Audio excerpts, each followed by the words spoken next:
Welcome to another episode of Mtaa. Hapa ndani ya building is Papa Mikey with you guys. And of course, it's been a minute, but we are back on it and I'm excited to keep going. Now, first thing I have to talk about or address is there's a lot of WhatsApp contribution groups.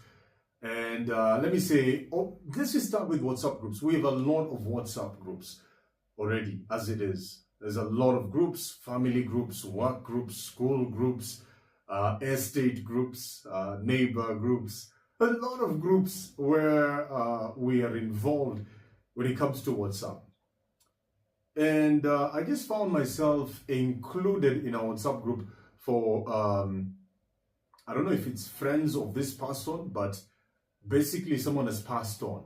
I don't know who the person is. I think when you put someone's contact in a group, it's always good. It's always best, first of all, to let them know. Give them an alert beforehand that you're going to include them where? In this group. Make sure they know, because out of sensitivity, the people who are very sensitive with their contact being in various groups, the people who are quite sensitive and quite alert and aware to their numbers being shared left, right, and center, especially when they don't know who the person is. Like, I'm in that group, someone has passed away, I don't know who it is, rest in peace to the person, by the way, and I do understand the aspect of coming together as a community and trying to help each other out and standing there with each other in difficult moments and in difficult times. Of course, we understand when someone is in hospital, there are hospital bills probably that have accrued, and funerals are not cheap. And I think that's another thing in Africa we need to look at. I don't know why, but funerals tend to be they really eat into a family's finances. And of course, it goes without saying that you can bring people together, kuchangia, and all those things. But if you're going to do that, just a word of caution. Make sure you let someone know. Before I put you in a group, I let you know, yo, what's up? I want to put this group up. This so-and-so was passed on. My relation to them is this and that. Maybe we are friends. I don't know if you know them or you don't. But, right now we're doing a little contribution, a little harambe. And we would appreciate your help. We'd appreciate your assistance. If you could roll by, if you could just be a part of this group and we raise as much money as we can. That's okay. You can let someone know. And if someone is not okay with it, you respect their wishes. If someone is okay with it, I suspect most people would be okay. I would be okay with it.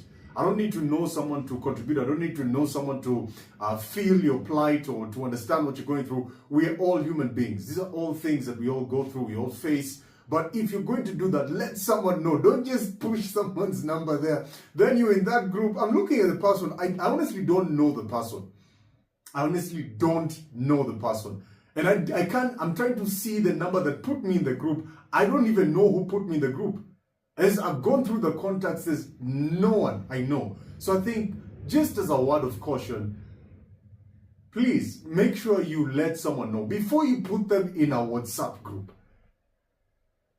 Whatever social media group or social group that you're going to put them in, let them know that this is the occasion, this is why I'm putting you in. If you're not okay with it, please let me know. So that someone is aware and someone is given a heads up, is alert and knows what the hell is going on. Otherwise, they're going to be like, what's going on? Because now I want to ask you a question. If you're put in a group that you don't know, you put in a WhatsApp group, your funeral, you don't know who this person is. You look at the picture, you don't know who the person is. Of course, rest in peace to the person. We understand and, we empathize. But if you were to leave such a group, if you left such a group, would it be rude? Would it be rude? Would it be okay? Or, see, Mina, I'm just asking you a question. You're put in a group and you don't know who these people are. There's no single contact that is from your phone book. You don't recognize any DP, any profile picture there, you're not recognizing it. If you left, would that be a rude thing? Let me know down in the comments, of course, what you think about that. And if it's rude to actually leave a group or, out of sympathy and out of empathy, do you stick there and at least contribute whatever you can contribute to that particular situation? And it brings me to my next topic, blankets and wine, which was held just the other day. the September edition. And by the way, massive congrats to them. They've really grown that brand. They've really grown that name, and it's become a big, big event nowadays. But why I'm talking about it is because I've seen a number of comments on X where some people were complaining about how it went and the experience they had. And it brought me to think about the way Kenyan events are, because I've seen a lot of complaints a lot of times, whether it's sound, whether it's the experience, whether it's how the security handled people, not just in events, in clubs as well. And it got me thinking about the Kenyan experience when it comes to events. And I think it's someone had pointed out, Eric Njiru had pointed out that, why don't people talk about events the way, for example, when it comes to sports, people question things and people bring into consciousness and awareness why this is happening, why this is not happening, which is a very important question, by the way. I don't really see a lot of entertainment journalists or people who go on that scene and actually report, or I don't know if they're, wako chini ya maji or what is going on, but it's usually underreported. Now, some people were complaining about the experience they had at Blankets and Wine. Some were saying that they had to queue a lot. First of all, I'd like to say mad props to Blankets and Wine. And of course, Donnie, the drama queen, for the vision she had and the hustle she put in to grow the brand to where it is. To actually invite, the household names that were there. Think about it, Thames was there, the wonderful, the sensational. And we know Thames. Just look at the voluptuous body. You know Thames is Thames. So to get to the level where you're bringing in international superstars to come in and perform, it shows the growth, it shows the strides that Blankets and Wine has made up until this point. So that's massive congrats to them. But when I look at, for example, not necessarily talking about Blankets and Wine, because I wasn't fortunate to be able to attend this latest event, a lot of times and a lot of situations I've seen people, Kenyans, complain about the experiences they have when attending events. There's a certain event I attended in Web3. It was last year. And I remember getting the strongest feeling. I don't know if this is a Kenyan thing, but Kenyans, kuna ile ukora, I don't know how to term it, but there's a certain ukora, especially when you go, even when you go to TZ, they'll say, you'll just get this feeling, if they feel you're Kenyan, they become extra alert. Those antennas are popped up, and when they're dealing, you have to be very careful in dealing with the Kenyan. I don't know what it is, but you do sort of get this sense sometimes. Now, of course, it's not, I wouldn't say it's a Kenyan thing, but, it's a character, it's a personal thing. It's you as a person who behaves in a certain way or does things a certain way.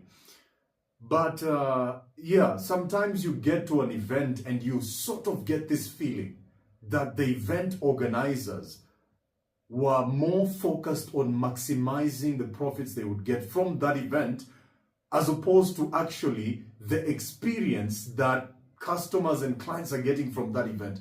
There are some events I've gone to, and you're really questioning the motive.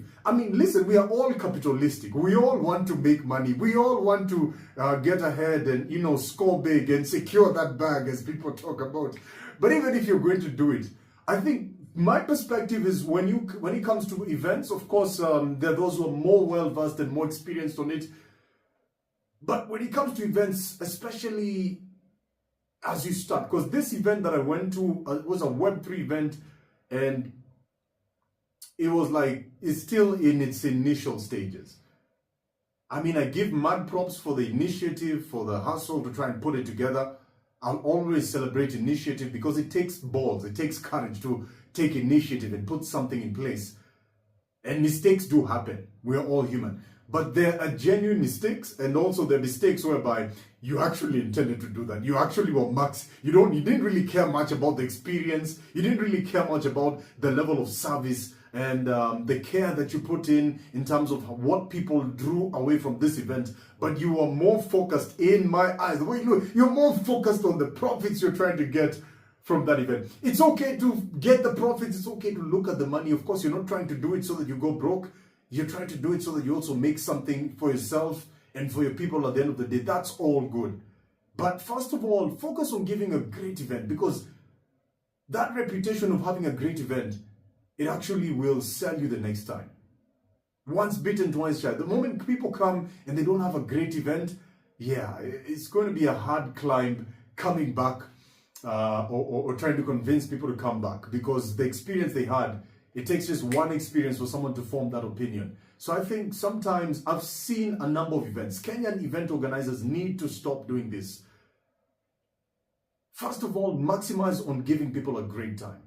See how you can break even, but at the same time, give people a spectacular experience when they come there. But at the end of it all, your name will sell you. And we've seen events that did exceptionally well because the name sold them.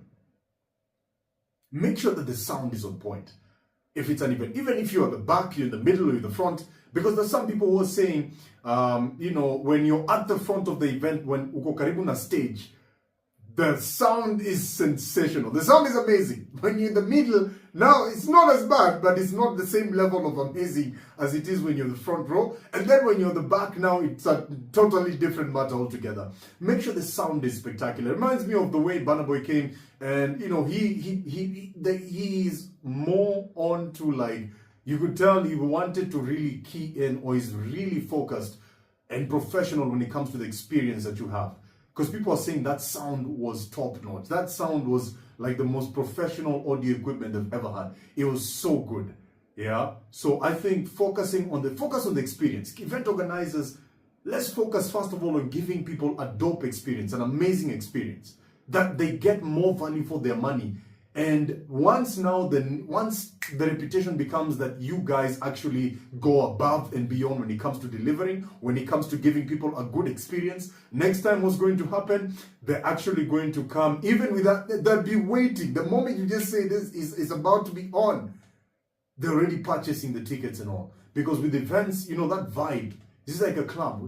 A club is all about vibes. If it's got the vibe, if it has the vibe, it's going to sell itself. And you wouldn't need to worry about doing a lot of marketing, a lot of advertising and all that. So I think Kenyan event organizers, some, not all, there are some who do a fantastic job. Of course, there's some who face challenges with resources and financing and all that, and they try to pull miracles out of with what they have.